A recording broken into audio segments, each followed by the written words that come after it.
നമസ്കാരം. TCV prime time ന്യൂസിലേക്ക് സ്വാഗതം. ആദ്യം പ്രധാന വാർത്തകൾ.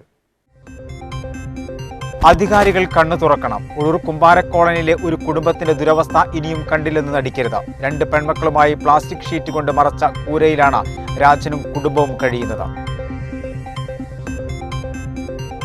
തീരദേശവാസികളുടെ ഭവന നിർമ്മാണ അപേക്ഷയിൽ ഇനിയും നടപടിയായില്ല. അപേക്ഷകളിൽ തീർപ്പ് കൽപ്പിക്കേണ്ട തീരദേശ പരിപാലന സമിതി യോഗം ചേരാത്തതാണ് തീരദേശവാസികൾക്ക് ഇരുട്ടടിയായത്. തെരുവുനായയ്ക്ക് പ്രതിരോധ കുത്തിവയ്പ്പെടുക്കാനൊരുങ്ങി തിരൂർ നഗരസഭ. കഴിഞ്ഞ ഭരണസമിതി പാസാക്കിയ 3 ലക്ഷം രൂപ ഇതിനായി ഉപയോഗിക്കുമെന്ന് ചെയർപേഴ്സൺ AP നസീമ. ദിനംപ്രതി ഉയരുന്ന ആശങ്കയുടെ കോവിഡ് കണക്കുകൾ. 18,531 പേർക്ക് രോഗബാധ. പരിശോധിച്ചത് 1,55,568 സാമ്പിളുകൾ. DPR 11.91%. 15,507 പേർ രോഗമുക്തരായി. ഏറ്റവും കൂടുതൽ രോഗികൾ മലപ്പുറത്ത്. 2,816 പേർക്ക് രോഗം. DPR 15.91%. ആകെ മരണസംഖ്യ 1,441. സ്വാതന്ത്ര്യ സമര സേനാനിയും ആദ്യകാല കോൺഗ്രസ് നേതാവുമായിരുന്ന താനൂർ കാട്ടിലങ്ങാടി സ്വദേശി മൂർക്കാടൻ കൃഷ്ണൻകുട്ടി നിര്യാതനായി.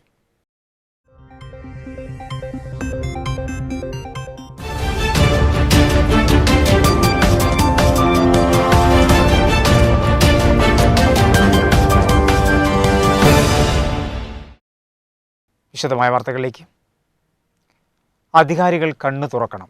ഉഴൂർ കുമ്പാരക്കോളനിയിലെ ഒരു കുടുംബത്തിന്റെ ദുരവസ്ഥ ഇനിയും കണ്ടില്ലെന്ന് നടിക്കരുത്. 2 പെൺമക്കളുമായി പ്ലാസ്റ്റിക് ഷീറ്റ് കൊണ്ട് മറച്ച കൂരയിൽ ഈ കുടുംബം കഴിയാൻ തുടങ്ങിയിട്ട് വർഷങ്ങളായി.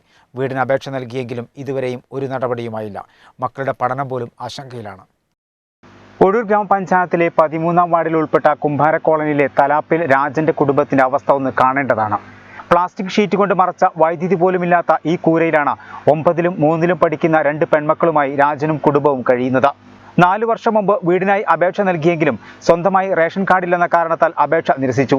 പിന്നീട് സ്വന്തം കാർഡുണ്ടാക്കി ലൈഫ് മിഷൻ വഴി അപേക്ഷ നൽകിയെങ്കിലും ഇതുവരെയും അതേക്കുറിച്ച് ഒരു വ്യക്തതയുമായില്ല. ഓഫീസുകൾ കയറിയിറങ്ങിയും നേതാക്കളെയും ജനപ്രതിനിധികളെയും പലതവണ കണ്ട് പരാതിപ്പെട്ടുവെങ്കിലും ആരിൽ നിന്നും ഒരു അനുകൂല സമീപനവും ഉണ്ടായില്ലെന്ന് ഈ കുടുംബം പറയുന്നു. പഞ്ചായത്തിൽ 3 വർഷമായിട്ട് 3 വർഷത്തിന് മുന്നേ അപേക്ഷ കൊടുത്താണ്. അതിലൊരു റീപ്ലൈ കിട്ടിയിട്ടില്ല. ഇപ്പോൾ കഴിഞ്ഞ ഇലക്ഷന് MLA വന്ന് പറഞ്ഞ് വീട് ഞാൻ ശരിയാക്കി തരാം, ലൈഫിൽ കിട്ടിയില്ല ഞാൻ എടുത്തുതരാം എന്നൊക്കെ പറഞ്ഞിട്ടുണ്ട്. അപ്പോൾ എന്നാവോ ഒന്നും അറിയില്ലല്ലോ. ഈ മഴ ആയതുകൊണ്ട് ഭയങ്കര ബുദ്ധിമുട്ടാണ് വീട്ടിൽ നിൽക്കാൻ. ഇപ്പോൾ തറ കെട്ടാത്ത ഒരു ഷെഡാണ്. പടി കൂടിയൊക്കെ അങ്ങനെ വെള്ളം വരുന്നുണ്ട്. പിന്നെ ചോരിനും ഉണ്ട്. കുട്ടികളായിട്ടൊക്കെ കിടക്കാൻ ബുദ്ധിമുട്ടാണ്. വാതിലില്ല. പിന്നെ അവരുടെ ബുക്കുകളൊക്കെ നനഞ്ഞു പോവുകയാണ്. അപ്പോൾ ഞങ്ങൾക്കിപ്പോൾ ഏത് സംഘടന ആയാലും വേണ്ടില്ല, ഒരു പാർട്ടി സംഘടന ആയാലും ഞങ്ങൾക്ക് ആരായാലും വേണ്ടില്ല, ചെറിയൊരു വീടെങ്കിലും എടുത്ത് തരാൻ വേണ്ടിയിട്ടാണ് ഞങ്ങൾ പറയുന്നത്. ഇവൾക്കാണ് ഏറ്റവും വലിയ സ്വപ്നം വീട്. മക്കളുടെ ഓൺലൈൻ പഠനത്തിന് പ്രയാസം നേരിട്ടെങ്കിലും സ്കൂളിലെ അധ്യാപിക സഹായിച്ചതോടെയാണ് അതിന് പരിഹാരമായത്. ഇതേപോലെ പഠിക്കാൻ ഫോണൊന്നും ഇല്ലാഞ്ഞിട്ട് കഴിഞ്ഞ പ്രാവശ്യം ഫുള്ളും മോള് പഠിച്ചില്ല. 2 ആളും പഠിച്ചില്ല. മൂത്താൾ 9ാം ക്ലാസ്സിലും ചെറുത് 3ാം ക്ലാസ്സിലുമാണ്. പിന്നെ ഇപ്രാവശ്യം ഇതേപോലെ മോളെ സ്കൂളിലത്തെ ടീച്ചറും മാലതി ടീച്ചറൊക്കെ ഇടപെട്ടിട്ട് മൂത്ത മോക്കൊരു ഫോണ് അവർ സ്കൂളിൽ നിന്ന് സംഘടനയിൽ നിന്ന് തന്നു. പിന്നെ കഴിഞ്ഞ പ്രാവശ്യം ബാഗും പുസ്തകങ്ങളും, ഇപ്രാവശ്യത്തെ ക്വാറന്റൈനിൽ നിന്നിട്ട് ടെക്സ്റ്റ് ബുക്ക് വാങ്ങാൻ പൈസ ഇല്ലാഞ്ഞിട്ട് മാലതി ടീച്ചറാണ് ഞങ്ങൾക്ക് മോക്ക് ബുക്ക് വാങ്ങിക്കൊടുത്തത്. അപ്പോൾ അങ്ങനത്തെ ബുദ്ധിമുട്ടൊക്കെയാണ്. പിന്നെ ഞങ്ങൾ വീടിൻ്റെ ചുറ്റുപാടും കണ്ടാൽ അറിയാമല്ലോ, ഒരു വേസ്റ്റ് കുഴി കണ്ടാൽ തന്നെ അറിയാം. ഞങ്ങൾക്ക് വെള്ളം ഒഴുകിപ്പോകാനുള്ള സ്ഥലവും ഇല്ല, ബാത്റൂമില്ല. ഈ പെൺകുട്ടികളായിട്ട് എങ്ങനെ ഒരു അടച്ചുറപ്പില്ലാത്ത വീട്ടിൽ ഞങ്ങൾ കഴിയുക. മക്കൾക്ക് ലഭിച്ചിരുന്ന സ്കോളർഷിപ്പും ഇത്തവണ ലഭിച്ചില്ല. പഠിക്കാൻ മൊബൈൽ ഫോൺ ചാർജ് ചെയ്യണമെങ്കിൽ അടുത്ത വീടുകളെ ആശ്രയിക്കണം. മാത്രമല്ല ബാത്റൂം സൗകര്യം പോലും ഇല്ലെന്നത് ഈ കുടുംബത്തെ വളരെയധികം പ്രയാസപ്പെടുത്തുന്നുണ്ട്. ഞങ്ങൾ 3 വർഷമായപ്പോൾ ഈ ഷെഡിൽ അടിയിൽ ഓലയാണ്, മേലെ ഫ്ലക്സ് ഇട്ട ഷെഡാണ്. അതുകൊണ്ട് മഴ ചോർന്ന് ഒലിച്ചിട്ട് രാത്രി കിടക്കാനൊക്കെ ഭയങ്കര ബുദ്ധിമുട്ടാണ്. ബാത്റൂമില്ല. പിന്നെ അതുപോലെ തന്നെ മോൾക്ക് പഠിക്കാനുള്ള സൗകര്യങ്ങളില്ല, കറണ്ടില്ല. മണ്ണെണ്ണ വിളക്കിലാണ് നമ്മൾ കത്തിച്ചിട്ട് കുട്ടികൾ പഠിക്കുന്നത്. പിന്നെ ബാത്റൂമും കാര്യങ്ങളൊന്നുമില്ല. ഭയങ്കര ബുദ്ധിമുട്ടിലാണ് ജീവിതം. ഇപ്പോൾ കൊറോണ വന്നിട്ട് പണിക്കും കാര്യങ്ങൾക്കൊന്നും പോകാൻ വയ്യ. മുട്ടുവേദന ഓരോവേദനയൊക്കെ ആയിട്ട് ഭയങ്കര പ്രയാസത്തിലാണ്. അതിപ്പോൾ ഏത് സംഘടനായ രീതിയിൽ ഒരു വീട് നമുക്കൊരു സ്വപ്നമാണ്. ആനുകൂല്യങ്ങൾ അർഹതപ്പെട്ടവരുടെ കൈകളിൽ എത്തുന്നുണ്ടോ എന്ന കാര്യം കൂടി ജനപ്രതിനിധികളും ഉദ്യോഗസ്ഥരും ശ്രദ്ധിക്കണം. ഈ കാലത്തും ഇങ്ങനെ ഒരവസ്ഥയിൽ ഒരു കുടുംബം കഴിയുന്നു എന്നത് ആശ്ചര്യപ്പെടുത്തുന്ന കാര്യമാണ്. ഇനിയെങ്കിലും അധികാരികൾ കണ്ണു തുറക്കണം. ഈ കുടുംബത്തിന്റെ ദുരവസ്ഥയ്ക്ക് എത്രയും വേഗം പരിഹാരം കാണണം. തീരദേശവാസികളുടെ ഭവന നിർമ്മാണ അപേക്ഷയിൽ ഇനിയും നടപടിയായില്ല. അപേക്ഷകളിൽ തീർപ്പ് കൽപ്പിക്കേണ്ട തീരദേശ പരിപാലന സമിതി യോഗം ചേരാത്തതാണ് തീരദേശവാസികൾക്ക് ഇരുട്ടടിയായത്. താനൂർ നഗരസഭയിൽ നിന്ന് മാത്രം 110 അപേക്ഷകളാണ് അനുമതിക്കായി കാത്തുകിടക്കുന്നത്. കളക്ടർ അധ്യക്ഷനായ സമിതി 6 മാസം മുമ്പാണ് യോഗം ചേർന്നത്. തീരദേശ പരിപാലന സമിതിയുടെ അനുമതിക്കായി കാത്തുകിടക്കുന്നത് 300-ൽ പരം അപേക്ഷകളാണ്. GRZ പരിധിയിൽപ്പെട്ട ഭവനങ്ങളുടെ നിർമ്മാണാനുമതിക്കും ക്രമവൽക്കരണത്തിനുമുള്ള അപേക്ഷയാണ് ജില്ലാ തീരദേശ പരിപാലന സമിതി യോഗം ചേരാത്തത് മൂലം കെട്ടിക്കിടക്കുന്നത്. ജില്ലാ കളക്ടർ വിളിച്ചു ചേർക്കേണ്ട യോഗം 6 മാസം മുമ്പാണ് ചേർന്നത്. പിന്നീട് യോഗം ചേർന്നിട്ടില്ല. നേരത്തെ അനുമതി ലഭിക്കാതെ നിർമ്മാണം നടത്തിയവരും പുതുതായി വീട് നിർമ്മിക്കുന്നവരുടെയും അപേക്ഷകളാണ് നിയമക്കുരുക്കിൽ നീണ്ടുപോകുന്നത്. നഗരസഭയിലും പഞ്ചായത്തുകളിലും നൽകുന്ന അപേക്ഷകൾ എഞ്ചിനീയർ പരിശോധിച്ച് KMBR പാലിച്ചിട്ടുള്ളതായി ഉറപ്പുവരുത്തിയ ശേഷം സെക്രട്ടറിയാണ് ടൗൺ പ്ലാനിംഗ് ഓഫീസിൽ അപേക്ഷ സമർപ്പിക്കുന്നത്. ഇതിന് തന്നെ മാസങ്ങളെടുക്കും. ഇത്തരത്തിലുള്ള അപേക്ഷകളാണ് ജില്ലാ നഗരാസൂത്രണ ഓഫീസിൽ കെട്ടിക്കിടക്കുന്നത്. ഇത് മത്സ്യത്തൊഴിലാളി കുടുംബങ്ങളെ വലിയ പ്രതിസന്ധിയിലാക്കിയിരിക്കുകയാണ്. ജില്ലയിൽ ഏകദേശം 320ഓളം അപേക്ഷകൾ ഒരു തീരുമാനമാവാതെ മലപ്പുറം ടൗൺ പ്ലാനിങ്ങിൽ കിടക്കുന്നു എന്ന് പറഞ്ഞാൽ തീരദേശവാസികളോട് ചെയ്യുന്ന വലിയൊരു അനീതിയാണ്. മാസാന്തോറും ചേർന്ന് തീരുമാനമെടുക്കേണ്ട ജില്ലാ തീരദേശ പരിപാലന സമിതി 6 മാസത്തിൽ കൂടുതലായി യോഗം ചേർന്നിട്ട് ഒരു തീരദേശത്ത് വേലിയേറ്റ രേഖയിൽ നിന്നും 500 മീറ്റർ പരിധിയിലാണ് GRZ മേഖല. ആ മേഖലയിൽ ഭവന നിർമ്മാണത്തിന് അനുമതി ലഭിക്കണമെങ്കിൽ 2020 ഫെബ്രുവരി 26-ന് മുമ്പ് ഭവനം പൂർത്തീകരിച്ചവർക്ക് ജില്ലാതല സമിതിയിൽ നിന്നാണ് അനുമതി ലഭിക്കേണ്ടത്. ഒരു ഗുണഭോക്താവ് അവൻ്റെ അപേക്ഷ നഗരസഭയിലോ പഞ്ചായത്തിലോ സമർപ്പിച്ചാൽ എഞ്ചിനീയർ അത് പരിശോധിച്ച് KMBR പാലിച്ചിട്ടുണ്ടോ എന്ന് ഉറപ്പുവരുത്തി സെക്രട്ടറിയാണ് അത് പിന്നീട് ജില്ലാ സമിതിക്ക് കൈമാറുക. ജില്ലാ സമിതി കൈമാറുന്നതിന് വേണ്ടി ജില്ലാ പ്ലാനിംഗ് ഓഫീസിലാണ് അപേക്ഷ സമർപ്പിക്കേണ്ടത്. നിരവധി ആൾക്കാർ, ഞാൻ പറഞ്ഞ പോലെ ഏകദേശം 300-ൽ പരം ആൾക്കാർ ജില്ലയുടെ തീരദേശ മേഖലയിൽ നിന്ന് അപേക്ഷ നൽകിയിട്ടും അതിലൊരു തീരുമാനമാവാതെ കിടക്കുന്ന ഒരു ഖേദകരമായ അവസ്ഥയാണ് നിലവിലുള്ളത്. താനൂർ നഗരസഭയിൽ മാത്രം 110 അപേക്ഷകളാണ് അനുമതിക്കായി കാത്തുകിടക്കുന്നത്. ഇതിൽ കൂടുതലും PMAY ഗുണഭോക്താക്കളാണ്. ഇവർക്ക് ക്രമവൽക്കരണത്തിന് അനുമതി ലഭിച്ചാൽ മാത്രമേ വീട് നമ്പർ ലഭിക്കുകയുള്ളൂ. തുടർന്നാണ് ഭവന നിർമ്മാണത്തിന്റെ അവസാന ഗഡു ലഭിക്കുക. മാത്രവുമല്ല, വീട് നിർമ്മാണത്തിന് ലോൺ എടുക്കുന്നതിന് നിർമ്മാണ അനുമതിക്കായി കാത്തുകിടക്കുന്നവരും അനവധിയാണ്. ഒരു മത്സ്യത്തൊഴിലാളി അതിൻ്റെ തീരദേശത്ത് വെച്ച വീടിന് നമ്പർ ലഭിക്കണമെങ്കിൽ ക്രമവൽക്കരണത്തിന് അനുമതി ലഭിക്കണം. ഇതിൽ കൂടുതലും നഗരസഭ നടപ്പിലാക്കിക്കൊണ്ടിരിക്കുന്ന ഭവന നിർമ്മാണ പദ്ധതിയായ PMAYൻ്റെ ഗുണഭോക്താക്കളാണ്. അവർക്ക് ക്രമവൽക്കരണത്തിൻ്റെ അനുമതി ലഭിച്ചാൽ മാത്രമേ അവർക്ക് വീട്ടു നമ്പർ ലഭിക്കുകയുള്ളൂ. വീട്ടു നമ്പർ ലഭിച്ചാൽ മുറക്ക് മാത്രമാണ് അവരുടെ ഭവന നിർമ്മാണത്തിന് അവസാന ഗഡു ലഭിക്കുക. അങ്ങനെ സ്വന്തം വീട് പൂർത്തീകരിച്ചിട്ടും അതിന് നമ്പർ ലഭിക്കാതെയുള്ള പ്രയാസം ഒരു ഭാഗത്ത് നിൽക്കുമ്പോൾ സ്വന്തമായി ഒരു വീട് പണിയുന്നതിന് വേണ്ടി ബാങ്കിൽ നിന്ന് ലോൺ എടുത്തിട്ടെങ്കിലും ഒരു വീട് പണിയണമെന്ന ആഗ്രഹത്തോടു കൂടി അനുമതിക്ക് അപേക്ഷ സമർപ്പിച്ചിട്ടും ഒരുപാട് നടപടിക്രമങ്ങൾ പൂർത്തീകരിച്ചിട്ടും ജില്ലാതല സമിതിക്ക് സമർപ്പിച്ചിട്ടും അത് അനുമതിയാവാതെ കിടക്കുന്ന ഒരു സാഹചര്യമാണുള്ളത്. നഗരസഭയിലും പഞ്ചായത്തിലും ഒരു അപേക്ഷ സമർപ്പിച്ചാൽ അതിൻ്റെ നടപടിക്രമങ്ങൾ തന്നെ ദിവസങ്ങളോളം എടുക്കും. എന്നിട്ടാണ് അത് ജില്ലാതല സമിതിക്ക് എത്തുന്നത്. ജില്ലാതല സമിതി 6 മാസത്തിൽ കൂടുതലായി ചേർന്നില്ല എന്ന് പറയുന്നത് വർഷങ്ങളോളം ഈ അപേക്ഷയുമായി ജനങ്ങൾ നട്ടം തിരിയുന്ന ഒരു അവസ്ഥയാണുള്ളത്. അതുകൊണ്ട് അടിയന്തരമായി ഈ വിഷയത്തിൽ ബഹുമാനപ്പെട്ട ജില്ലാ കലക്ടറാണ് ഈ സമിതിയുടെ തലവൻ. കലക്ടർ ഇടപെട്ട് സർക്കാർ ഇടപെട്ട് യോഗം വിളിക്കുകയും താനൂരിൻ്റെ തീരദേശത്തുള്ള ഇത്തരത്തിലുള്ള ഭവനങ്ങൾക്ക് അനുമതി ലഭിക്കാത്തവർക്ക്, അവരുടെ ക്രമവൽക്കരണത്തിന് അനുമതി ലഭിക്കാത്തവർക്ക് അത് ലഭ്യമാകുന്നതിനാവശ്യമായ നടപടികൾ സ്വീകരിക്കണമെന്നാണ് ആവശ്യപ്പെടാറ്. 2020 ഫെബ്രുവരി 26-ന് മുമ്പ് നിർമ്മാണം പൂർത്തിയാക്കിയ വീടുകൾക്കാണ് ജില്ലാതല സമിതി അനുമതി നൽകുക. വേലിയേറ്റ രേഖയിൽ നിന്ന് 500 മീറ്റർ പരിധിയാണ് CRZ മേഖല. മാസം തോറും ചേരേണ്ട യോഗമാണ് അനന്തമായി നീണ്ടുപോകുന്നത്. തീരദേശ മേഖലയിൽ മത്സ്യത്തൊഴിലാളികൾക്ക് വീട് നിർമ്മിക്കുന്നതിന് തീരദേശ പരിപാലന നിയമം കൂടുതൽ പ്രയാസം സൃഷ്ടിക്കുകയാണെന്നാണ് മത്സ്യത്തൊഴിലാളികളുടെ ആക്ഷേപം. വിദ്യാർത്ഥികൾക്ക് ഓൺലൈൻ സൗകര്യമൊരുക്കുന്നതിനായി നിറവൂർ ഗവൺമെന്റ് ഹയർ സെക്കൻഡറി സ്കൂളിൽ ആരംഭിക്കുന്ന ഡിജിറ്റൽ ലൈബ്രറി ജില്ലാ പഞ്ചായത്ത് അംഗം VKM ഷാഫി ഉദ്ഘാടനം ചെയ്തു. വിദ്യാർത്ഥികൾക്ക് ഓൺലൈൻ പഠന സൗകര്യം ഒരുക്കുന്നതിന്റെ ഭാഗമായാണ് നെറമുതൂർ ഹയർ സെക്കൻഡറി സ്കൂളിൽ ഡിജിറ്റൽ ലൈബ്രറി ആരംഭിക്കുന്നത്. ജില്ലാ പഞ്ചായത്ത് അംഗം VKM ഷാഫി ഉദ്ഘാടനം ചെയ്തു. നേരത്തെ പ്രഖ്യാപിച്ച സ്മാർട്ട് ചലഞ്ചിന്റെ ഭാഗമായി ഹൈസ്കൂളിലേക്ക് നൽകുന്ന ഡിവൈസും ചടങ്ങിൽ കൈമാറി. അധ്യാപകരുടെ പങ്കാളിത്തത്തോടെ സമാഹരിച്ച ഫോണുകൾ ഡിജിറ്റൽ ലൈബ്രറി വഴി കുട്ടികൾക്ക് വിതരണം ചെയ്തു. ജനപ്രതിനിധികൾ, PTA president, SMC chairman, principal, അധ്യാപകർ, രക്ഷിതാക്കൾ, വിദ്യാർത്ഥികൾ തുടങ്ങിയവർ ചടങ്ങിൽ പങ്കെടുത്തു. തിരൂരിൽ മെഗാ വാക്സിനേഷൻ ക്യാമ്പിലെത്തിയത് ആയിരങ്ങൾ. നിയന്ത്രിക്കാനാവാതെ അധികൃതർ. കോവിഡ് പ്രോട്ടോകോൾ ലംഘിച്ച് ആയിരങ്ങളാണ് വാക്സിനേഷനായി എത്തിയത്. ഞങ്ങൾ ഓരോ പഞ്ചായത്ത് മൂന്നാമത്തെ പ്രാവശ്യം വരുന്നത്.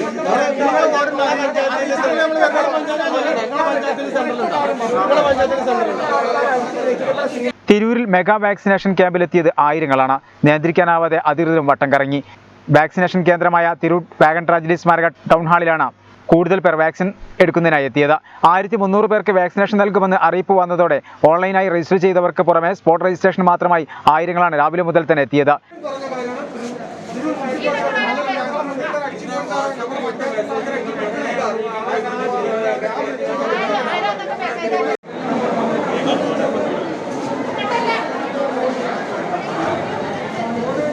നിയന്ത്രിക്കാനായി 2 പോലീസുകാരെ മാത്രമാണ് ചുമതലപ്പെടുത്തിയിരുന്നത്. കോവിഡ് പ്രോട്ടോകോൾ ലംഘിച്ച് ആയിരങ്ങളാണ് വാക്സിനേഷനായി വരിയിൽ നിന്നത്. തിരൂർ വാഗൺ ട്രാജഡി സ്മാരക ടൗൺ ഹാളിന്റെ പേര് മാറ്റണമെന്നും ഇക്കാര്യം നിയമസഭയിൽ ഉന്നയിച്ചിട്ടുണ്ടെന്നും നഗരസഭയുടെ 50ാം വാർഷികത്തിൽ മ്യൂസിയം നിർമ്മിക്കുന്നതിനാവശ്യമായ പശ്ചാത്തല സൗകര്യമൊരുക്കാൻ നിർദ്ദേശം നൽകിയതായും കുറുക്കോളി മൊയ്തീൻ MLA പറഞ്ഞു. രാജ്യത്തിന് സ്വാതന്ത്ര്യം ലഭിക്കുന്നതിന് വേണ്ടി സമരം ചെയ്ത സേനാനികളെ ബ്രിട്ടീഷ് പട്ടാളം അതിക്രൂരമായി കൂട്ടക്കുരുതി നടത്തുകയാണുണ്ടായത്. ഇവരുടെ മ്യൂസിയവും ലൈബ്രറിയും വരണം. ഇതിനെ വാഗൺ ട്രാജഡി എന്ന് വിളിക്കുന്നതിനോട് യോജിപ്പില്ല. വാഗൺ ട്രാജഡി സ്മാരക ടൗൺ ഹാൾ എന്ന പേര് മാറ്റണം. ഇക്കാര്യം നിയമസഭയിൽ ഉന്നയിച്ചിട്ടുണ്ട്. നഗരസഭയുടെ 50ാം വാർഷികത്തിൽ മ്യൂസിയം നിർമ്മിക്കുന്നതിനാവശ്യമായ പശ്ചാത്തല സൗകര്യമൊരുക്കാൻ നിർദ്ദേശം നൽകിയതായും MLA പറഞ്ഞു. രാജ്യത്തിൻ്റെ സ്വാതന്ത്ര്യത്തിന് വേണ്ടി നമ്മുടെ രാജ്യത്തെ നമ്മുടെ പൂർവികർ നടത്തിയ ഐതിഹാസികമായ ഒരു പോരാട്ടത്തിൻ്റെ ഭാഗമായിരുന്നു. അതിൽ നമ്മുടെ സേനാനികളെ, സമരസേനാനികളെ, മലപ്പുറം ജില്ലയിലുള്ള വിവിധ ഭാഗങ്ങളിലായിട്ടുള്ള സേനാനികളെ ബ്രിട്ടീഷ് പട്ടാളം പിടികൂടുകയും 100ഓളം ആളുകളെ, 90, 93 എന്നൊക്കെ അഭിപ്രായങ്ങളുണ്ട്, അത്രയും ആളുകളെ ഒരു വാഗണിൽ കുത്തി നിറച്ച് കോയമ്പത്തൂരിലേക്ക് കൊണ്ടുപോവുകയും ആർക്കോ ഒരു ദയ അസമയത്ത് തോന്നിയതിൻ്റെ പേരിൽ പോത്തന്നൂരിൽ വെച്ച് തുറന്നു നോക്കുമ്പോൾ അതിലെ മിക്ക ആളുകളും മരിച്ചു കഴിഞ്ഞിരുന്നു. 64 ആളുകൾ. അതേപടി അത് തിരിച്ച് വാഗൺ വരികയും ഇവിടെ വന്ന് കോട്ട്, കോരങ്ങത്ത് പള്ളി ഖബർസ്ഥാനുകളിലും അതേപോലെ തന്നെ കുരുവമ്പലത്തും, പുലാമന്തൂർ പഞ്ചായത്തിലെ കുരുവമ്പലത്തുമായിട്ടാണ് അവർ അന്ത്യവിശ്രമം കൊള്ളുന്നത്. അതിനെ ചരിത്രത്തിൽ രേഖപ്പെടുത്തിയിരിക്കുന്നത് വാഗൺ ട്രാജഡി എന്നാണ്. സത്യത്തിൽ ഒരു ട്രാജഡി ആയിരുന്നില്ല. വാഗണിൽ വെച്ച് ബ്രിട്ടീഷ് പട്ടാളം നടത്തിയ ആ മനുഷ്യക്കുരുതി വാഗൺ ട്രാജഡി എന്ന പേരിലാണ് ചരിത്രത്തിൽ രേഖപ്പെട്ട് കിടക്കുന്നത്. ആദ്യമായി അതിൻ്റെ പേര് മാറ്റണം. അത് ഞാൻ നിയമസഭയിൽ ആവശ്യപ്പെട്ടു. അതിവിടുത്തെ ജനങ്ങളുടെയൊക്കെ ഒരു അഭിലാഷമാണ് എന്ന് മനസ്സിലാക്കുന്നു. അതുകൊണ്ട് നല്ലൊരു സ്മാരകം, ഒരു ടൗൺ ഹാളുണ്ട്. അത് K. അബൂബക്കർ സാഹിബിൻ്റെ കാലത്ത് മുനിസിപ്പൽ കൗൺസിൽ താല്പര്യമെടുത്ത് ചെയ്തതാണ്. ഇവിടുത്തെ മുസ്ലിം ലീഗിൻ്റെ ഒരു അഭിപ്രായം മാനിച്ചാണ് അന്ന് മുനിസിപ്പൽ കൗൺസിൽ അങ്ങനെ ചെയ്തിട്ടുള്ളത്. എങ്ങനെയായിരുന്നാലും അത് പോരാ. ഈ ജില്ലയിലെ തന്നെ മറ്റു പല ഭാഗങ്ങളിൽ നടന്ന സ്വാതന്ത്ര്യ സമരത്തിൻ്റെ ചരിത്ര രേഖകൾ കൂടി ഈ കാണാവുന്ന, ദർശിക്കാവുന്ന തരത്തിൽ ഒരു വലിയ മ്യൂസിയം ഉൾപ്പെടെയുള്ളത് സംവിധാനം ചെയ്യണം എന്നാണ് ഞാൻ ആഗ്രഹിക്കുന്നത്. കേന്ദ്ര സർക്കാർ അനുവദിച്ച കോവിഡ് വാക്സിൻ പൂർണ്ണമായും കേരളത്തിൽ വിതരണം ചെയ്തില്ലെന്ന് പ്രതിപക്ഷ നേതാവ് VD സതീശൻ. കോവിഡ് വാക്സിനേഷൻ സർക്കാർ കൃത്രിമത്വം കാണിക്കുന്നു.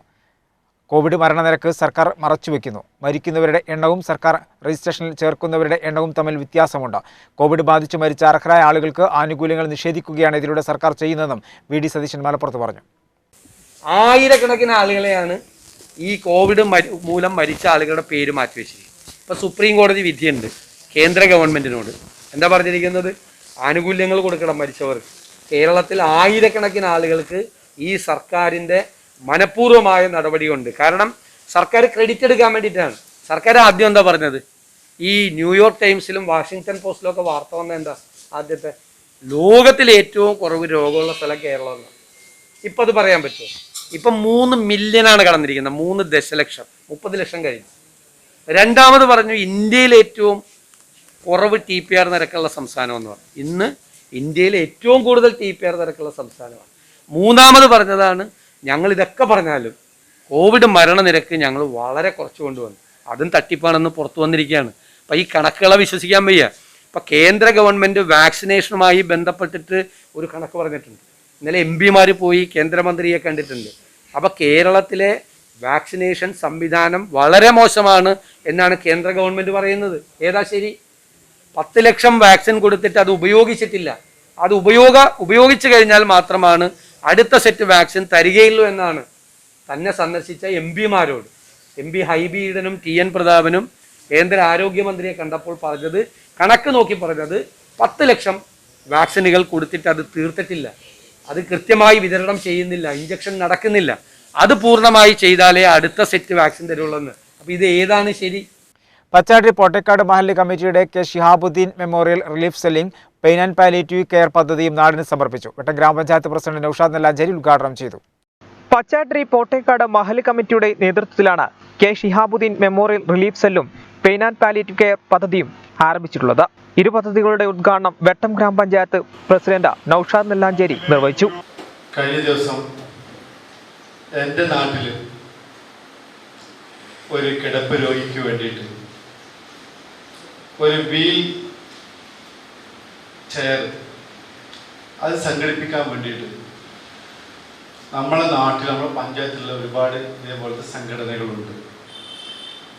ഈ സംഘടനകളുമായി ബന്ധപ്പെട്ടൊരു വീൽ ചെയറിന് വേണ്ടിയിട്ട് അന്വേഷിച്ച് കഴിഞ്ഞപ്പോൾ പല സംഘടനയുടെ കയ്യിലും 10ഉം 12ഉം വീൽ ചെയറുകൾ നിലവിൽ ഉള്ള സാഹചര്യത്തിൽ ഒരു വീൽ ചെയർ നമുക്ക് കിട്ടാൻ കഴിയാത്ത ഒരവസ്ഥയാണ് ഉണ്ടായത്.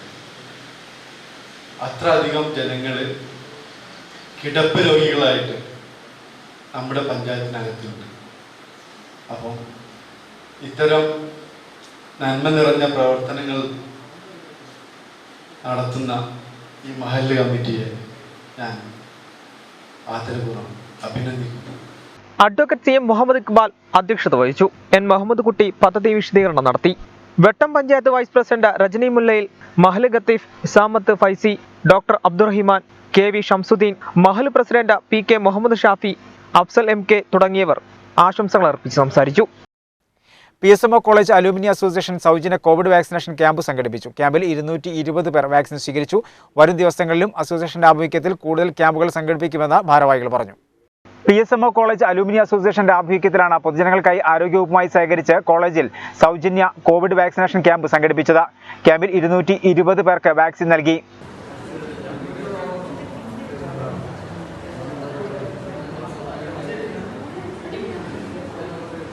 ക്യാമ്പിന് കോളേജ് അലൂമിനി അസോസിയേഷൻ ഭാരവാഹികളായ KT ഷാജു, ബഷീർ, സമദ് കാരടൻ, ആഷിഖ് KT, ജഹാംഗീർ, അബ്ദുൽ ഹക്ക്, അമർ മനരിക്കൽ, ഇസാഖ് പുഴക്കലകത്ത്, സീതി കൊളക്കാടൻ, അബ്ദുൽ വാഹിദ് കാരടൻ തുടങ്ങിയവർ നേതൃത്വം നൽകി. വരും ദിവസങ്ങളിലും അസോസിയേഷന്റെ ആഭിമുഖ്യത്തിൽ കൂടുതൽ ക്യാമ്പുകൾ സംഘടിപ്പിക്കുമെന്ന് ഭാരവാഹികൾ പറഞ്ഞു. ക്യാമ്പിന് എല്ലാ സഹകരണങ്ങളും നൽകുമെന്ന് Tirangadi taluk hospital Covid nodal officer doctor Rajagopal അറിയിച്ചു. തെരുവ് നായയ്ക്ക് പ്രതിരോധ കുത്തിവയ്പ് എടുക്കാനൊരുങ്ങി തിരൂർ നഗരസഭ. കഴിഞ്ഞ ഭരണസമിതി പാസാക്കിയ 3 ലക്ഷം രൂപ ഇതിനായി ഉപയോഗിക്കുമെന്ന് ചെയർപേഴ്സൺ AP നസീമ പറഞ്ഞു. നഗരത്തിന്റെ വിവിധ ഭാഗങ്ങളിലായി പകൽ സമയങ്ങളിൽ പോലും തെരുവ് നായ്ക്കളുടെ വിളയാട്ടമാണ്. തെരുവ് നായ ശല്യം തിരൂർ നഗരത്തിലും പരിസരങ്ങളിലുമായി വർദ്ധിച്ച സാഹചര്യത്തിലാണ് പ്രതിരോധ കുത്തിവയ്പ് നൽകാനുള്ള അടിയന്തര സാഹചര്യം ഒരുക്കുന്നതിനായി നഗരസഭ ഇടപെട്ടത്. കഴിഞ്ഞ ഭരണസമിതി പാസാക്കിയ 3 ലക്ഷം രൂപ ഇതിനായി ഉപയോഗിക്കുമെന്ന് ചെയർപേഴ്സൺ AP നസീമ പറഞ്ഞു. തിരൂർ നഗരസഭ ABC പ്രോഗ്രാമിന് വേണ്ടിയിട്ട്, അതായത് തിരൂർ നഗരസഭയിൽ തെരുവ് നായ്ക്കളുടെ ശല്യം കൂടിക്കൂടി വരുന്നു. അപ്പോൾ അതിന് പ്രതിരോധ പ്രവർത്തനം എന്ന നിലയ്ക്ക് ABC പ്രോഗ്രാം നടത്തുന്നതിന് വേണ്ടി 2 ലക്ഷം രൂപ പ്രതിരോധ പ്രവർത്തനത്തിനും 1 ലക്ഷം രൂപ ABC കെട്ടിടത്തിൻ്റെ മെയിൻ്റനൻസിനും വേണ്ടി 3 ലക്ഷം രൂപ നഗരസഭ കഴിഞ്ഞ ബഡ്ജറ്റിൽ വകയിരുത്തിയിട്ടുണ്ട്. അതിൻ്റെ പ്രവർത്തനങ്ങൾ എത്രയും പെട്ടെന്ന് നടത്താനാണ് നഗരസഭ ഉദ്ദേശിക്കുന്നത്. നഗരത്തിലെ വിവിധ ഭാഗങ്ങളിലായി പകൽ സമയങ്ങളിൽ പോലും തെരുവ് നായ്ക്കളുടെ വിളയാട്ടമാണ്. കഴിഞ്ഞ ആഴ്ചയിൽ പുറത്തൂർ, കളൂർ, മംഗലം പ്രദേശങ്ങളിൽ നിന്നായി 30ഓളം പേർക്ക് കടിയേറ്റിരുന്നു. മികച്ച വിജയം നേടിയ വിദ്യാർത്ഥികൾക്ക് ഉപഹാരവും രക്ഷിതാക്കൾക്ക് മധുരവും നൽകി Naduvilangadi Anappadi strikers arts and sports club. 3-ാം വാർഡിലെ വിദ്യാർത്ഥികളെയാണ് അനുമോദിച്ചത്. വാർഡ് കൗൺസിലർ K അബൂബക്കർ ഉദ്ഘാടനം ചെയ്തു. Naduvilangadi Anappadi strikers arts and sports ക്ലബിന്റെ നേതൃത്വത്തിലാണ് 3-ാം വാർഡിൽ SLC ഉന്നത വിജയം നേടിയ വിദ്യാർത്ഥികളെ അനുമോദിച്ചത്. രക്ഷിതാക്കൾക്ക് മധുരവും വിതരണം ചെയ്തു. കൗൺസിലർ K അബൂബക്കർ ഉദ്ഘാടനം ചെയ്തു.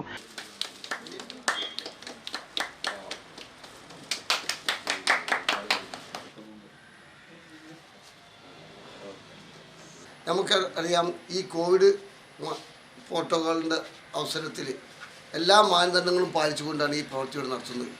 നമ്മൾ ഒത്തൊരുമിച്ച് എല്ലാ രക്ഷിതാക്കളും ഒരുമയോട് കൂടി ഒരു കൂട്ടായ്മ ഉണ്ടാക്കുന്നതിന് പകരം നമ്മൾ ഒറ്റയ്ക്കൊറ്റയ്ക്ക് ഓരോ വീടുകളിലും ചെന്ന് ഈ കുട്ടികളെ ആദരിക്കുന്ന ചടങ്ങാണ് ഇപ്പോൾ നടത്തുന്നത്.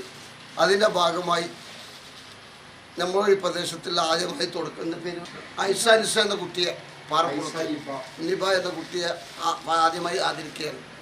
മാത്രമല്ല ഇതിനോടൊപ്പം ചെയ്യുന്ന ഏറ്റവും നല്ലൊരു പ്രവൃത്തി നമുക്കറിയാം, ഓൺലൈനിലൂടെ വളരെ ത്യാഗം ചെയ്തിട്ടാണ് കുട്ടികൾ പഠിച്ചു വളർന്നിട്ടുള്ളത്.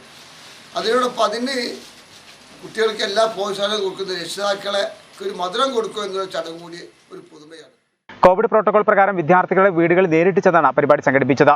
ക്ലബ് രക്ഷാധികാരി ഹംസക്കുട്ടി, പ്രസിഡന്റ് നസീദ്, നിസാം, ദിലീപ്, തൽഹത്ത്, താജുദ്ദീൻ, ഫൈസൽ, ബാപ്പുട്ടി, ബാബു, ഷറഫു, അസ്ലം, സാദത്ത്, ഷെഫീഖ്, ആബിദ്, ജസീൽ തുടങ്ങിയവർ നേതൃത്വം നൽകി. സ്വാതന്ത്ര്യസമര സേനാനിയും കോൺഗ്രസ് നേതാവുമായിരുന്ന മൂർക്കാടൻ കൃഷ്ണൻകുട്ടിയുടെ നിര്യാണത്തിൽ താനൂരിൽ സർവകക്ഷി യോഗം അനുശോചിച്ചു. VP ശശികുമാർ അധ്യക്ഷനായിരുന്നു. സ്വാതന്ത്ര്യ സമര സേനാനിയും താനൂരിലെ ആദ്യകാല കോൺഗ്രസ് നേതാവുമായിരുന്ന കാട്ടങ്ങാടി സ്വദേശി മൂർക്കാടൻ കൃഷ്ണൻകുട്ടി നിര്യാതനായി. 95 വയസ്സായിരുന്നു. വാർദ്ധക്യ സംബന്ധമായ അസുഖത്തെ തുടർന്ന് വീട്ടിൽ വിശ്രമ ജീവിതം നയിച്ചു വരികയായിരുന്നു. സ്വാതന്ത്ര്യ സമരകാലത്ത് നെയ്ത്ത് പ്രചാരണത്തിലും ഹിന്ദി ഭാഷാ പ്രചാരണത്തിലും സജീവമായി പങ്കെടുത്തു. മൃതദേഹം പൂർണ്ണ ഔദ്യോഗിക ബഹുമതികളുടെ വീട്ടുവളപ്പിൽ സംസ്കരിച്ചു.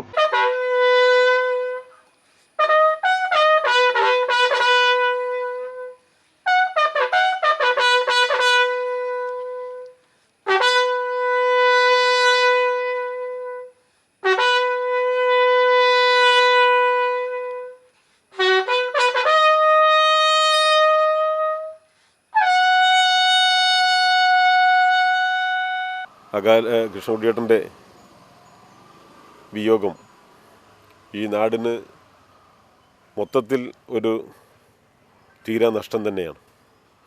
എല്ലാ മേഖലയിലും, സാംസ്കാരിക മേഖലയായാലും മറ്റ് സാമൂഹ്യ രംഗത്തായാലും ഭക്തിയുടെ കാര്യത്തിലാണെങ്കിലും എല്ലാ കാര്യത്തിലും ഒരു തികഞ്ഞ ഗാന്ധിയനായിരുന്നു കൃഷ്ണൻകുട്ടിയേട്ടൻ.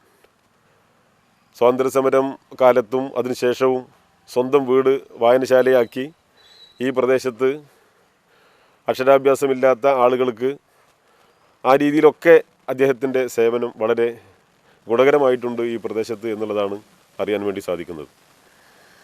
ഏകദേശം 95 വയസ്സോളം ആയ കൃഷ്ണൻകുട്ടിയേട്ടൻ മരിക്കുന്നത് വരെ ഒരു കാര്യത്തിലും ഒരു പ്രയാസവുമില്ലാതെ അദ്ദേഹം കണ്ണട പോലും ഉപയോഗിക്കാതെ പത്രം വായിക്കാനും ചെരുപ്പ് ഉപയോഗിക്കാതെ നടന്നുകൊണ്ടാണ് അദ്ദേഹത്തിൻ്റെ കാര്യങ്ങൾ മുഴുവനും.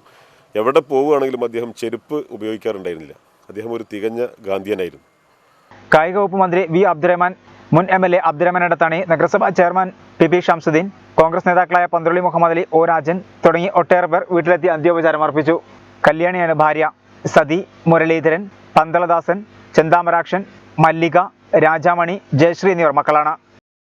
കേരളത്തിൽ വീണ്ടും ഉയർന്ന കോവിഡ് കണക്കുകൾ. 18,531 പേർക്ക് കോവിഡ് സ്ഥിരീകരിച്ചു.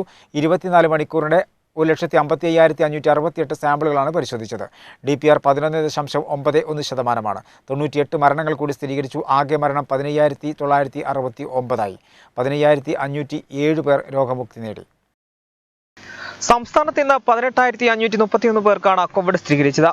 മലപ്പുറം ജില്ലയിൽ 2,816 പേർക്കും, തൃശൂർ ജില്ലയിൽ 2,498 പേർക്കും, കോഴിക്കോട് 2,252, എറണാകുളം 2,009, പാലക്കാട് 1,624, കൊല്ലം 1,458, തിരുവനന്തപുരം 1,107, കണ്ണൂർ 990, ആലപ്പുഴ 986, കോട്ടയം 760, കാസർഗോഡ് 669, വയനാട് 526, പത്തനംതിട്ട 485, ഇടുക്കി 351 എന്നിങ്ങനെയാണ് ജില്ലകളിൽ നിന്ന് രോഗബാധ സ്ഥിരീകരിച്ചത്. കഴിഞ്ഞ 24 മണിക്കൂറിനിടെ 1,55,568 സാമ്പിളുകളാണ് പരിശോധിച്ചത്. ടെസ്റ്റ് പോസിറ്റിവിറ്റി നിരക്ക് 11.91. കഴിഞ്ഞ ദിവസങ്ങളുണ്ടായ 98 മരണങ്ങളാണ് കോവിഡ് മൂലമാണെന്ന് ഇന്ന് സ്ഥിരീകരിച്ചത്. ഇതോടെ ആകെ മരണം 15,969 ആയി. ഇന്ന് രോഗം സ്ഥിരീകരിച്ചതിൽ 113 പേർ സംസ്ഥാനത്തിന് പുറത്തുനിന്നും വന്നവരാണ്. 17,538 പേർക്കാണ് സമ്പർക്കത്തിലൂടെയാണ് രോഗം ബാധിച്ചത്. 806 പേരുടെ സമ്പർക്ക ഉറവിടം വ്യക്തമല്ല. 74 ആരോഗ്യ പ്രവർത്തകർക്കാണ് ഇന്ന് രോഗം ബാധിച്ചത്. ചികിത്സയിലായിരുന്ന 15,507 പേർ രോഗമുക്തി നേടി. മലപ്പുറം ജില്ലയിലാണ് ഏറ്റവും കൂടുതൽ രോഗികളുള്ളത്. 2,816 പേർക്ക് മലപ്പുറത്ത് വൈറസ് ബാധ സ്ഥിരീകരിച്ചു. 2,401 പേർക്ക് രോഗമുക്തി. സമ്പർക്കത്തിലൂടെ 2,707 പേർക്ക് രോഗം ബാധിച്ചു. ടെസ്റ്റ് പോസിറ്റിവിറ്റി നിരക്ക് 15.91%. ജില്ലയിൽ ഇതുവരെ 1,441 പേരാണ് കോവിഡ് ബാധിച്ച് മരിച്ചത്. മലപ്പുറം ജില്ലയിൽ ശനിയാഴ്ച ആരോഗ്യ മേഖലയിൽ പ്രവർത്തിക്കുന്ന 3 പേർക്കുൾപ്പെടെ 2818 പേർക്കാണ് കോവിഡ് സ്ഥിരീകരിച്ചത്. 15.91% ജില്ലയിലെ ഇന്നത്തെ ടെസ്റ്റ് പോസിറ്റിവിറ്റി നിരക്ക്. 2707 പേർക്ക് നേരിട്ടുള്ള സമ്പർക്കത്തിലൂടെയും 35 പേർക്ക് ഉറവിടമറിയാതെയുമാണ് രോഗബാധയുണ്ടായത്. കൂടാതെ വിദേശത്ത് നിന്ന് ജില്ലയിലെത്തിയ 7 പേർക്കും ഇതര സംസ്ഥാനങ്ങളിൽ നിന്നെത്തിയ 64 പേർക്കും രോഗബാധ സ്ഥിരീകരിച്ചിട്ടുണ്ട്. ജില്ലയിൽ ഇതുവരെ 1441 പേരാണ് കോവിഡ് ബാധിതരായി മരണപ്പെട്ടിട്ടുള്ളത്. കരുവന്നൂർ സഹകരണ ബാങ്ക് തട്ടിപ്പ് അന്വേഷണം പ്രഹസനമെന്ന് പ്രതിപക്ഷ നേതാവ് വി ഡി സതീശൻ. ക്രൈംബ്രാഞ്ച് അന്വേഷണം സ്വീകാര്യമല്ല, CBI പോലുള്ള ഏജൻസികളെ അന്വേഷിപ്പിക്കണമെന്നും വി ഡി സതീശൻ അഭിപ്രായപ്പെട്ടു. 3 വർഷം മുമ്പ് ക്രമക്കേട് നടന്നതായി CPIM-ന് അറിയാമായിരുന്നെന്നാണ് പ്രതിപക്ഷ നേതാവ് വി ഡി സതീശൻ പറയുന്നത്. അന്വേഷണങ്ങൾക്ക് ശേഷവും 100 കോടിയുടെ തട്ടിപ്പ് നടന്നു എന്നത് ഞെട്ടിപ്പിക്കുന്ന കാര്യമാണ്. പാർട്ടി അന്വേഷണം നടത്തിയിട്ടും വിഷയം മറച്ചുവെച്ചെന്ന് വി ഡി സതീശൻ ആരോപിച്ചു. ഒരു ഡിപ്പാർട്ട്മെന്റൽ എൻക്വയറി നടന്നു, 65 എൻക്വയറി നടന്നു. ആ എൻക്വയറി റിപ്പോർട്ടിൽ ഇത് വിജിലൻസ് അന്വേഷണം വേണം എന്ന് ശുപാർശ ചെയ്തിട്ടും വിജിലൻസ് അന്വേഷണം നടന്നില്ല. ആ റിപ്പോർട്ട് വരെ പൂഴ്ത്തിവെച്ചു. അത്രയും സ്വാധീനം ഈ കേസിലെ പ്രതികൾക്ക് പാർട്ടിക്കകത്തുണ്ടായിരുന്നു. ജില്ലാ നേതൃത്വവും സംസ്ഥാന നേതൃത്വവും അറിഞ്ഞിട്ട് അതിനുശേഷവും അവർ വന്നൊരു കമ്മീഷൻ വെച്ച് അന്വേഷിച്ചതെല്ലാം ബോധ്യപ്പെട്ടതിന് ശേഷവും 100 കോടി രൂപയുടെ തട്ടിപ്പ് ഈ ബാങ്കിൽ നടന്നു എന്നുള്ളതാണ് ഏറ്റവും നമ്മളെ ഞെട്ടിപ്പിക്കുന്ന ഏറ്റവും വലിയ കാര്യം. ഉത്തരവാദിത്തപ്പെട്ട നേതാക്കന്മാർ മുഴുവൻ അറിഞ്ഞിട്ടും ഒരു ക്രൈം നടന്നതായി, ഒരു കുറ്റം നടന്നതായി അറിഞ്ഞാൽ അത് പോലീസിൽ അറിയിക്കേണ്ട ബാധ്യത ഏതൊരു പൗരനുണ്ട്, പ്രത്യേകിച്ച് പൊതുപ്രവർത്തകർക്കുണ്ട്. അത് വിസ്മരിച്ചുകൊണ്ട് യഥാർത്ഥ പ്രതികളെ രക്ഷിക്കാനും അതുവഴി ഇതിൻ്റെ അകത്ത് നിക്ഷേപിച്ചിരിക്കുന്ന ആളുകളാരാ? പെൻഷൻ കിട്ടിയ പണം, മകളെ വിവാഹം കഴിക്കാൻ വേണ്ടിയിട്ട് കാത്തുവച്ചിരിക്കുന്ന പണം, വീട് വിറ്റ പണം, സ്ഥലം വിറ്റ പണം, ഇങ്ങനെ സാധാരണക്കാരൻ്റെ പണം മുഴുവൻ നിക്ഷേപമായിട്ടുള്ള ഒരു ബാങ്കിൽ മുഴുവൻ പണവും 507 കോടി രൂപയാണ് ബാങ്കിൻ്റെ ആസ്തി. 350 കോടി രൂപ തട്ടിപ്പായി പോയി. ഒരാൾ 52 ലോൺ തന്നെ 50 ലക്ഷം രൂപയുടെ കൊടുത്തിരിക്കുകയാണ്. ഭാവനയിലുള്ള മേൽവിലാസമാണ്. ഇപ്പോൾ റിക്കവറി നോട്ടീസ് അയക്കുമ്പോൾ നോട്ടീസ് തിരിച്ചു വരികയാണ്. അത്രയും വലിയ പകൽ കൊള്ള നടന്നിട്ട് ഇത്രയും നേതാക്കന്മാർ അറിഞ്ഞിട്ട് CPM സംസ്ഥാന നേതൃത്വം വരെ അറിഞ്ഞിട്ട് അത് ഒളിപ്പിച്ചു വെച്ചു എന്നുള്ളതാണ് ഈ കൊള്ളയുടെ ആഴം വ്യക്തമാക്കുന്നത്. ഇതിനിടെ കരുവന്നൂർ ബാങ്ക് അഴിമതി കേസിൽ CPIM നേതാക്കളുടെ പങ്ക് അന്വേഷിക്കണമെന്നാവശ്യപ്പെട്ട് BJP സമരരംഗത്തേക്ക് ഇറങ്ങുകയാണ്. അടുത്ത ദിവസം മുതൽ കെ സുരേന്ദ്രനും യുവമോർച്ച സംസ്ഥാന സെക്രട്ടറിയും സമരങ്ങൾക്ക് നേതൃത്വം നൽകും. AK ശശീന്ദ്രനെതിരായ പരാതിയല്ല ചീറ്റിയതെന്നും CPM-ന്റെ സ്ത്രീപക്ഷവാദവും നവോത്ഥാനവാദവുമാണ് ചീറ്റിപ്പോയതെന്നും വി ഡി സതീശൻ കൂട്ടിച്ചേർത്തു. പ്രധാന വാർത്തകൾ ഒരിക്കൽ കൂടി.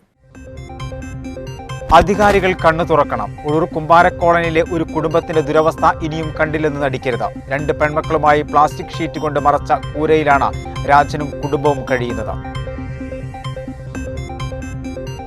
തീരദേശവാസികളുടെ ഭവന നിർമ്മാണ അപേക്ഷയിൽ ഇനിയും നടപടിയായില്ല. അപേക്ഷകളിൽ തീർപ്പ് കൽപ്പിക്കേണ്ട തീരദേശ പരിപാലന സമിതി യോഗം ചേരാത്തതാണ് തീരദേശവാസികൾക്ക് ഇരുട്ടടിയായത്.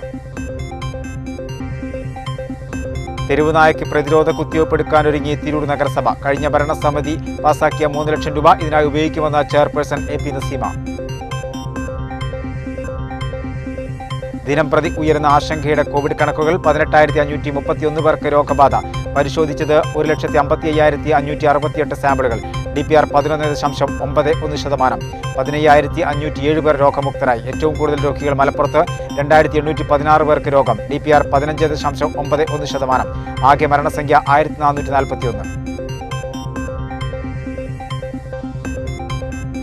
സ്വാതന്ത്ര്യ സമര സേനാനിയും ആദ്യകാല കോൺഗ്രസ് നേതാവുമായിരുന്ന താനൂർ കാട്ടിലങ്ങാടി സ്വദേശി മൂർക്കാടൻ കൃഷ്ണൻകുട്ടി നിര്യാതനായി.